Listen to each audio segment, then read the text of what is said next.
All right, today we're going to learn to paint this abstract style I call dazzling drips.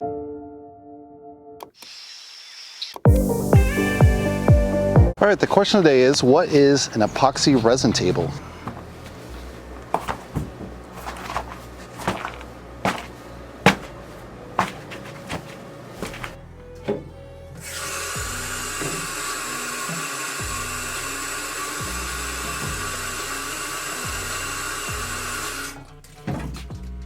All right, let's run through the colors. Indian yellow, Quinn orange, pearly red, Van Dyke brown, ultramarine blue, Mars black, titanium white.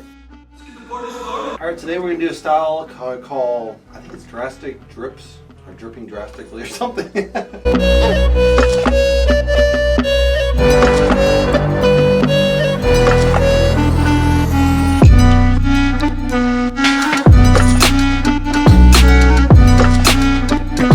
We got that kind of nice first layer down. It's a little wet still, so we will see blends from the below layer. We have a light brown, a light orange. This looks pretty nice in the middle. Got a lot of cool blends with the gesso and the orange. This is very light, so we're gonna have to darken that. In the other painting, I think the fourth painting, it's much darker. So we'll see what we do with this layer.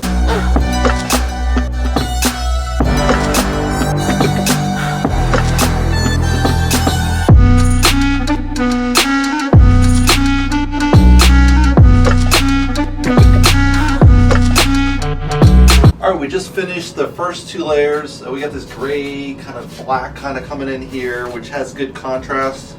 I like the middle part a little bit better.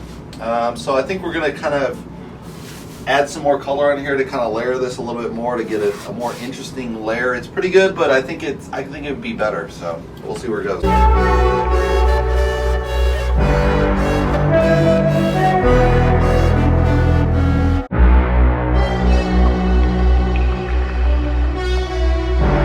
Alright, we just laid in kind of the red on top and the yellow on top here. It's starting to look a little better, I think. I want to do more of that drip and kind of add some more variety again and see where it goes from there. Kind of pull this together with these elements here, kind of pulling through so you don't know which one's brushed, which one's dripped. So we'll see where it goes from here.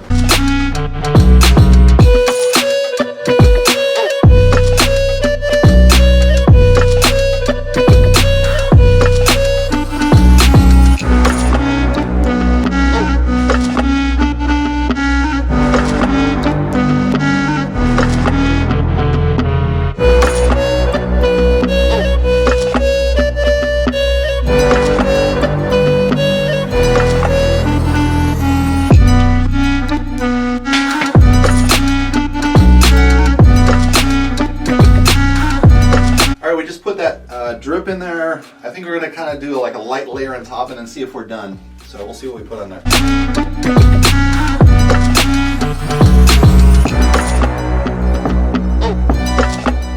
So the question was about epoxy resin table. So this is the new trend that's come out recently, probably the last 5-10 years, where you take kind of hand cut wood tables, which was a trend coming up.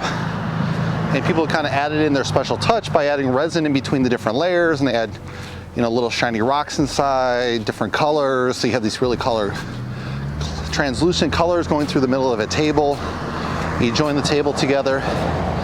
And these are quite lucrative because you can buy the materials for probably $200-300 if you find the wood, or even if you buy the wood. And after that, you just, as long as you're good at this epoxy resin material, which I think is a little tricky to master because you can get bubbles and stuff, so you got to be tricky how you pour it. I think you have to quickly mix it, quickly pour it, and then let it set. Don't touch it at all. And I think you use a torch involved just to pop those little few bubbles that you see at the surface level. But otherwise, that's basically the process. And you sand and buff it, obviously, between different layers. You have to sand the wood to stain it first. So there's quite a different few processes, but it's a really good moneymaker if you're into that kind of resin tables. That's the question of the day. All right, we just finished the painting. Let's take a closer look. So we have this nice burgundy layer. Oh, let me just focus this manually. Okay, it's focused. So we have this nice burgundy layer to kind of pull it in. You have a really nice subtle blend with that top layer. and it goes into that nice red, orange layer. In this particular version, I brought the overlaying color, the last final layer is really close together, so you don't have that kind of colors fighting each other. I think overall it has a really nice drip pattern, and it has this nice really red streaks through the middle of it, which kind of has a nice high contrast, which was from the layer before, which I kept. Sometimes you remember to do that, sometimes you don't, which leaving like a really nice swath of paint on there, and at the same time subtle brush strokes and drips, and so you have to kind of work that back and forth. I've done drip before and I wasn't satisfied because I only did drip, and so that you have to do like 1,000 times turning the painting. So that wasn't exactly fun, so I didn't want to really repeat that, but I kind of found this is a kind of a nice in-between where you could kind of work back and forth between brush stroke, drips, and it, you know, I really like the results, so I'll probably do a new series on this. If you guys like it, give me a thumbs up. If you want to see the full version, check my Patreon account, and if you want to subscribe, you can subscribe below, and I'll see you in the next painting video. Thanks, guys.